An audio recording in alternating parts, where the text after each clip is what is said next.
25조 원 규모의 체코 원전 수주 계약이 마침내 성사됐습니다. 프랑스 측 가처분 신청 취소로 한 달 만에 계약이 마무리되며 16년 만에 원전 수출 쾌거를 이뤘습니다. 육군 30기갑여단 방공대가 비호복합 실전 대공사격 훈련을 실시했습니다. 정무인기와 항공기 위협에 신속 대응하는 전투력을 점검하며 최신 전장 변화에 대비하고 있습니다. 공군이 전투기 전력 유지와 비용 절감을 위해 정비 혁신을 이어가고 있습니다. F-15K 정비 기간을 대폭 단축하고 수리기술 고도화로 58억 원 넘는 예산 절감 성과를 거둔 11전비 부품 정비대대를 소개합니다.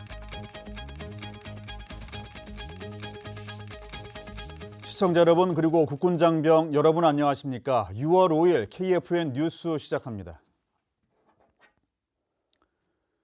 첫 소식입니다. 팀 코리아가 수주한 체코 신규 원전 최종 계약이 어제 체결됐습니다. 지난 2009년 원전 수출 이후 16년 만에 쾌거입니다. 보도에 송민화 기자입니다.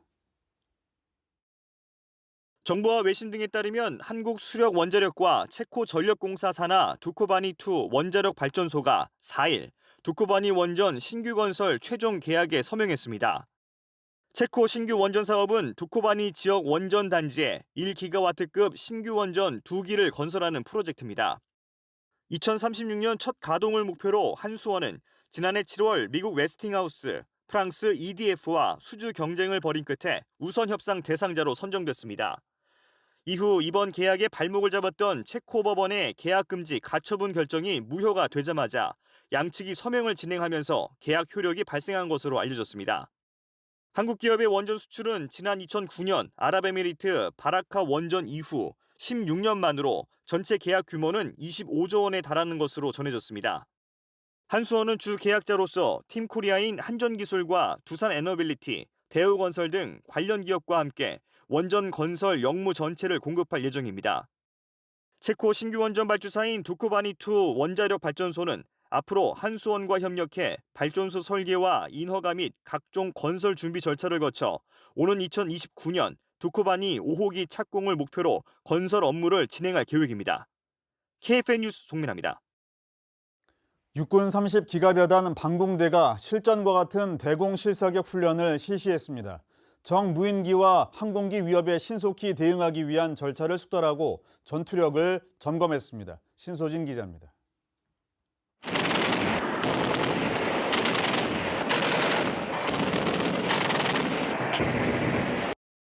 레이더가 회전하며 공중의 적을 탐지합니다.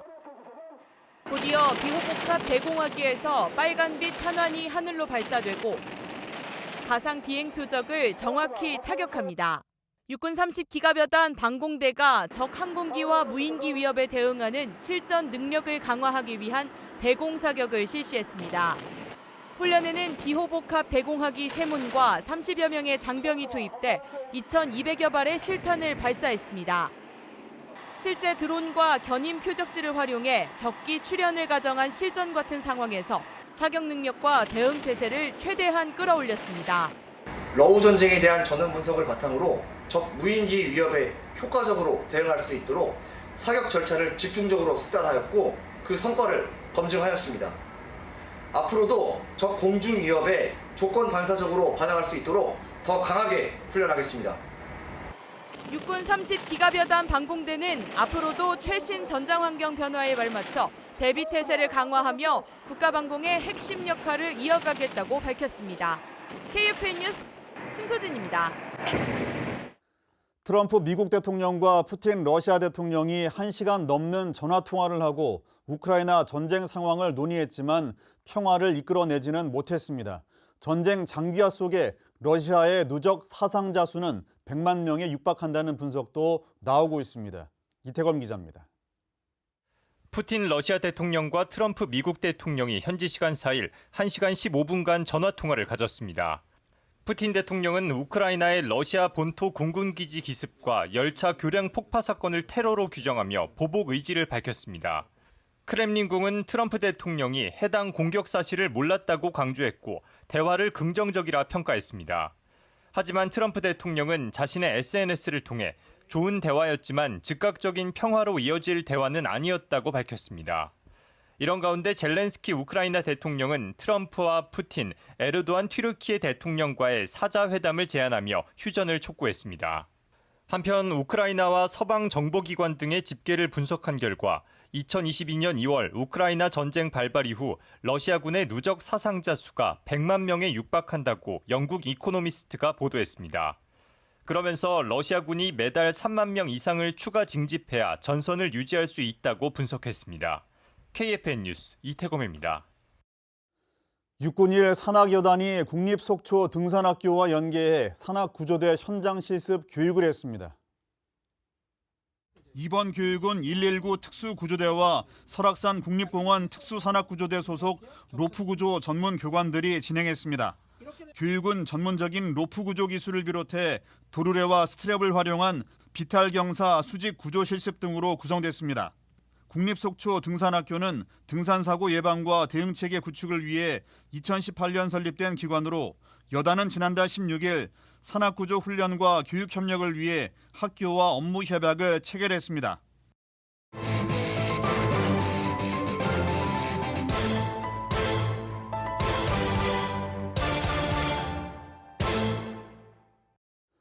공군은 지속적인 전투력 강화와 다양한 분야의 제도 개선을 위해 앞장서고 있는데요. 이를 바탕으로 정비 비용을 60억 원 가까이 아낀 11전비 부품 정비대대를 김효진 기자가 소개합니다. 전자전 능력 강화 이슈가 두드러지며 주목받고 있는 전투기 F-15. 나토 창설 이후 최대 규모로 열린 에어 디펜더에서 F-15는 전자전 대응과 방공망 제압 같은 복합 능력을 집중적으로 훈련했습니다. 올해 1월 미 공군은 F-15E와 F-15EX 전력 전체에 차세대 전자전 시스템 E-파우스를 본격 도입해 F-15의 생존성과 작전 능력을 한층 끌어올리겠다고 발표했습니다. 비단 다른 나라만의 얘기는 아닙니다. 우리나라에 있는 F-15도 마찬가지입니다. 우리 공군은 관련 정비에 많은 신경을 쓰고 있는데 그 중심에 11전비 부품 정비 대대가 있습니다. 대대마크 속 회색 독수리의 날카로운 눈빛처럼 항공기를 빈틈없게 점검하기로 유명합니다. 항공기에 장착되는 커다란 엔진부터 작은 스위치들까지 다양한 부품의 정비를 수행하여 항공기의 전투력을 유지하고 있으며 최신 기술 습득으로 정비사들의 전문성 향상에도 전력을 다하고 있습니다. 가장 집중하는 분야는 전자전 자가방호 장비 ICS. 적 레이더를 교란해 조종사를 보호하는 핵심 시스템으로 구조가 복잡해 정비 난도가 상당히 높습니다. F-15K에 장착된 ICS 장비는 적의 위험 무기 체계에 강력한 잡음이나 기만 재밍 전파를 방사하여 항공기 식별을 방해함으로써 전투기 및 조종사의 생존성을 향상시키기 위한 자체 보호 장비입니다. 그리고 여기서 핵심 부품은 HBRP 및 MBRP입니다. 적의 전파를 수신하고 분석해 최적의 재민 기법을 만들어 컴퓨터의 CPU에 비견될 정도로 중요한 역할을 합니다. 그런데 지난해 이 부품에서 원인을 알 수 없는 결함이 발생했습니다. 해외 정비가 시급했지만 계약 지연으로 불량 부품이 계속 쌓여만 갔습니다. 처음에는 무턱대고 결함이 예상된 소자를 추려쓰기 하거나 여러 개의 소자 결함이 발생할 수 있다는 것을 인지하지 못해 수리 기간이 장기화되고 결과도 좋지 않았습니다. HBRP와 MBRP에 대한 결함 소자를 찾아내기는 결코 쉽지 않았습니다. 정비대대는 5년간의 고장과 수리 데이터를 분석해 부품별 우선순위를 새로 설정하고 모듈 단위로 교체해가면서 작동 여부를 반복 점검했습니다. 결국 HBRP 2점과 MPRP 5점 수리에 성공했고 정비 노하우와 함께 자체 수리 기반도 마련하게 됐습니다. 실질적인 성과는 극적이었습니다. 수리 기간이 기존 1년에서 5개월로 대폭 단축됐고 국외 정비 비용은 약 60억 원 절감하는 경제적 효과까지 이끌어낸 겁니다. 네, HBRP 5점과 MBRP 5점을 수리로 국외 정비비 58억 이상의 국비를 절감하였고 무엇보다 ICS 장비 가동률 향상으로 우리 장병들의 기술 혁신이 F-15K의 전자전 능력 강화를 견인하고 있습니다. KFN 뉴스 김효진입니다.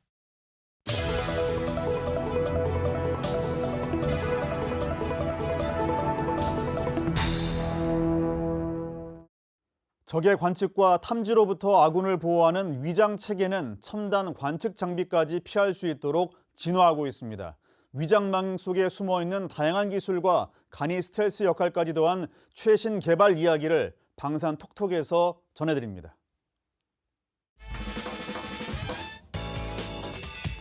열 차단을 시킬 수 있는 망으로 설계되어져 있습니다. 위장망을 덮는 형태로 간이 스텔스를 부여할 수 있게 됩니다.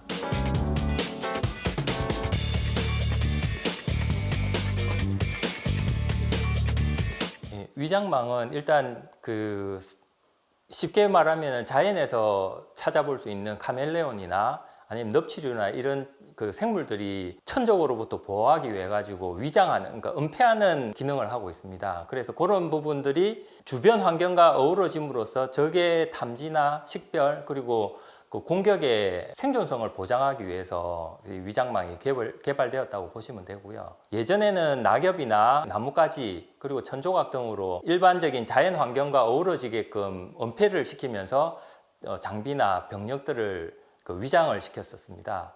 그러다가 광학 장비 이외에 레이더 장비, 건조개선, 야시 장비 등이 발달하면서 이 영역까지도 위장을 하려면 또 다른 기능이 부여되어야 되기 때문에 전문적으로 계속 발전하게 되었습니다. 위장망은.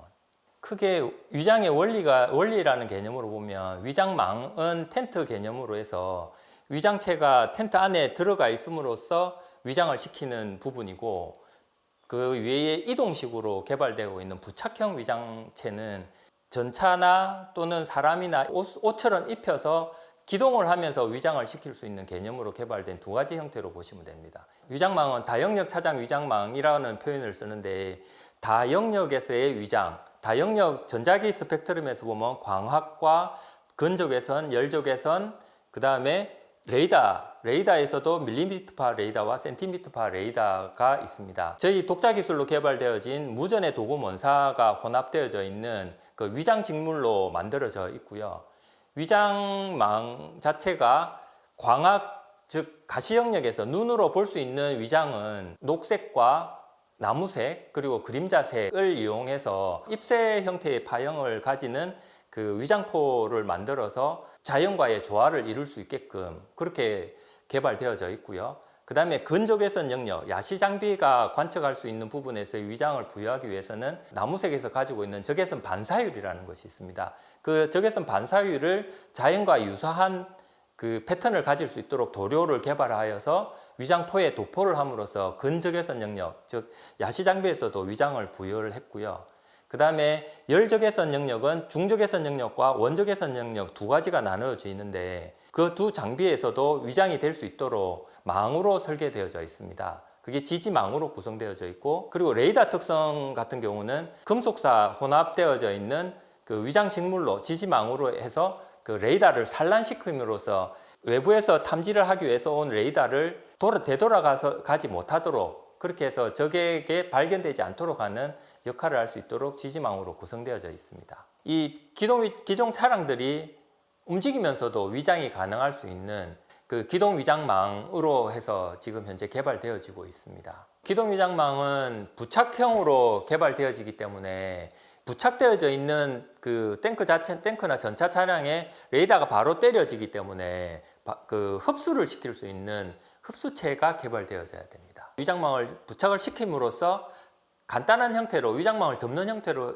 해서 간이 스텔스를 부여할 수 있게 됩니다. 위장망은 상당히 재밌는 기술입니다. 아까 말씀드린 대로 가시 영역, 유관으로의 위장, 그리고 건적외선, 야시 영역에서의 위장, 열영상에서의 위장, 레이더 장비 등에 대해서도 위장을 시켜야 되는데, 이런 여러 가지 기술들이 하나로 통합되어서 아군의 생존성을 가장 높일 수 있는, 그리고 가장 경제적인 수단을 제공할 수 있는 위장망이기 때문에 앞으로도 이 위장망의 부분은 탐지 장비들이 전부 최첨단화됨으로 인해서 그게 더불어서 발전할 수 있는 복합적인 신소재 같은 것도 개발되는 부분도 더욱더 많은 참여가 있어야 될 것이라고 봅니다. 만약 위장망에 또 다른 기능이 요구되어진다면 저희에게 말씀하시면 적극 반영하여서 더욱더 훌륭한 위장망을 개발하도록 하겠습니다.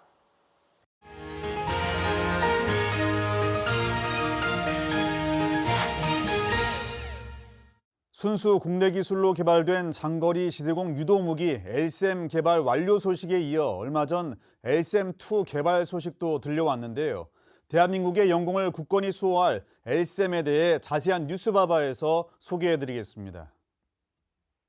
국내 기술로 개발한 고고도 미사일 방어 체계 LSAM. 지난해 말 개발 완료 이후 새로운 소식이 들어왔습니다. LSAM-2 개발이 본격화될 전망인데요. 과연 어떤 소식일까요? 지난 5월 26일 국내 한 방산기업이 LSAM-2 고고도 요격 유도탄 체계 개발 다기능 레이더 시제 사업자로 선정됐습니다. 다기능 레이더는 지대공 유도무기 체계의 눈이라고 불리는데요. 원거리에서 접근하는 다수의 표적을 실시간으로 탐지 및 추적할 수가 있고 항공기 피하 식별, 미사일 유도 등 대탄도탄 교전에서 핵심적인 역할을 수행합니다. 특히 LSAM-2에 적용될 다기능 레이더는 상층부 방어를 위해서 고정밀 알고리즘을 개발, 적용할 예정인데요. 기존의 MSAM-2와 LSAM에 적용되는 다기능 레이더보다 탄도탄 표적 탐지 및 추적 거리가 대폭 늘어날 것으로 기대되고 있습니다. 이처럼 고도의 정밀성을 요구하는 미사일 방어 체계 LSAM. LSAM은 어떤 전력일까요? LSAM은 순수 국내 기술로 개발된 장거리 지대공 유도무기로 약 40에서 60km의 요격 고도를 자랑하며 적의 미사일을 높은 고도에서 요격해서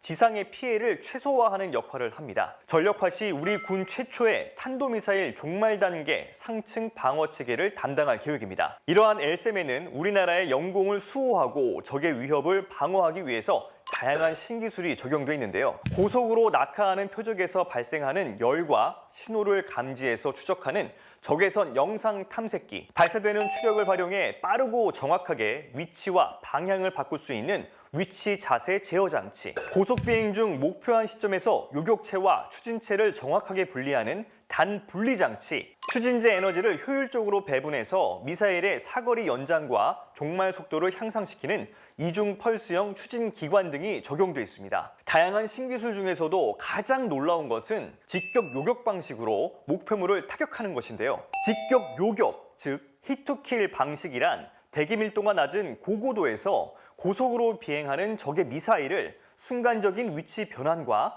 미세한 자세 조정을 통해서 정확히 타격하며 완전히 무력화하는 기술입니다. 이러한 직격 요격 방식은 매우 고난도의 정밀 유도 기술을 요구하기 때문에 일부 국가에서만 기술을 보유하고 있는데요. 우리나라는 순수 국내 기술로 직격 요격 방식을 구현해서 세계 최고 수준의 미사일 방어 체계 개발 능력을 재확인하는 쾌거를 이루기도 했습니다. LSAM은 2025년 양산에 착수해 전력화 계획에 따라 수년 내에 군에 배치될 예정입니다. 국방과학연구소는 여기서 멈추지 않고 더욱 업그레이드된 LSAM-2 연구 개발을 추진하고 있습니다. LSAM-2는 LSAM보다 고고도 요격 능력을 향상시키고 활공 단계 요격 능력을 추가 확보하는 것이 목표입니다. 전력화를 완료하게 되면 높아진 요격률과 늘어난 사거리로 방어 범위를 기존보다 최대 4배가량 확장할 수 있을 것으로 예상됩니다. 지난 1월 14일 개최된 LSAM-2 고고도 요격 유도탄 체계 개발 사업 착수 회의에 따르면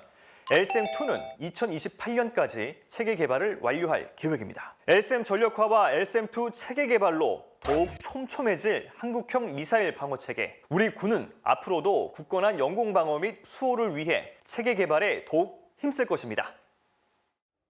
앞으로 새로운 마음으로 우리나라를 이끌어갈 대통령과 우리 군의 국민들은 어떤 생각을 갖고 있는지 국방 안보에 대한 바람을 들어봤습니다.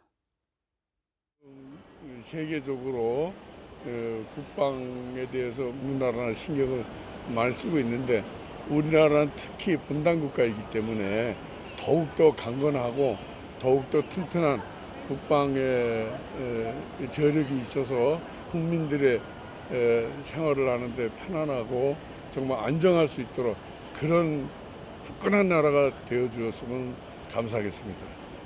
북한이랑 가장 가깝고 그래서 처음에 백령도에 갈 때는 많은 걱정을 하고 갔는데 정말 군인분들께서 잘 지켜주셔서 정말 무사히 잘 지내고 있는 것 같고 정말 모든 군인들이 다 수고하고 계시는 것 같습니다. 저 중대 ROTC 7기 45년생 81살인데 국가를 위해서 국민의 한 사람으로서 충성을 다했다라고 생각하는 사람이 한 사람이에요. 힘으로 대결한다면 숫자적으로나 뭐 무기상으로 보나 우리가 이긴다고 나는 자부해요. 이어서 오늘의 국방단신 전해드립니다. 공군 군수사령부가 지난달 22일부터 오는 5일까지 항공기술 경연대회를 열고 공군 최고의 기술자 톱 테크니션을 가립니다. 올해로 10회째를 맞은 대회에는 공군 부대 정비사 100여 명이 참가해 항공 핵심 기술 4개 분야에서 자웅을 겨루고 현업 적용 준비도를 평가받습니다. 육군 7공병여단 도하단이 4일 북한강 일대에서 남양주시 한강지키기 운동본부와 함께 한강 정화 활동을 펼쳤습니다. 장병들은 도하 장비로 강변에 방치된 생활 쓰레기와 폐기물 등을 수거하며 환경 보존이 또 하나의 사명임을 되새겼습니다. 육군 35사단 이순신 여단이 4일 고창군과 부안군 일대에서 민관 군경 소방과 합동 전술훈련을 진행했습니다. 장병들은 해공군 전력과 함께 적 화학탄 낙하를 가정한 훈련에서 실질적인 상황 조치 능력을 높이고 응급 의료 체계를 점검했습니다.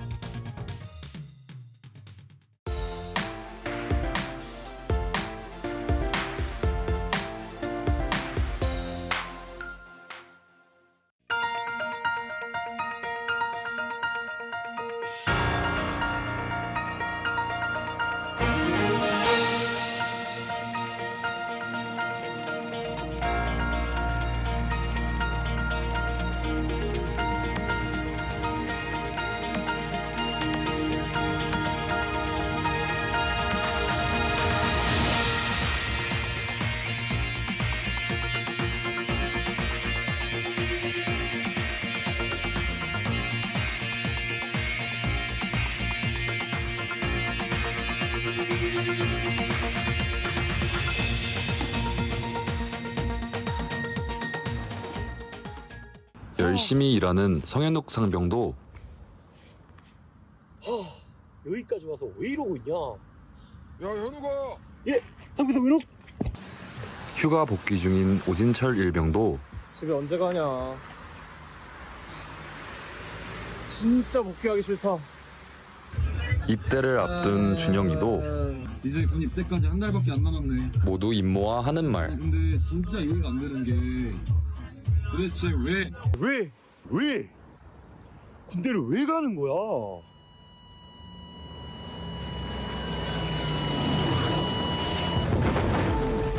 그럼 6.25 전쟁 때 그들은 왜 목숨 바쳐 싸웠으며 학생들은 왜 연필 대신 총을 잡고 나라를 지키려고 했고 그들은 왜 감옥살이를 하면서까지 독립을 외쳤으며 한 젊은 청년은 무엇을 위해 목숨을 내놓았을까? 대체 왜? 내 곁에 있는 친구를 지키기 위해서, 내 곁에 사랑하는 가족을 지키기 위해서, 나도 사랑해. 우리의 조국과 평화를 지키기 위해서, 우리의 일상을 지키기 위한 주체가 되고자 했던 그 결연한 의지와 호국 정신을 이어받고자 그렇게 우리는 군인이 되었다.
6월 5일 기상정보입니다.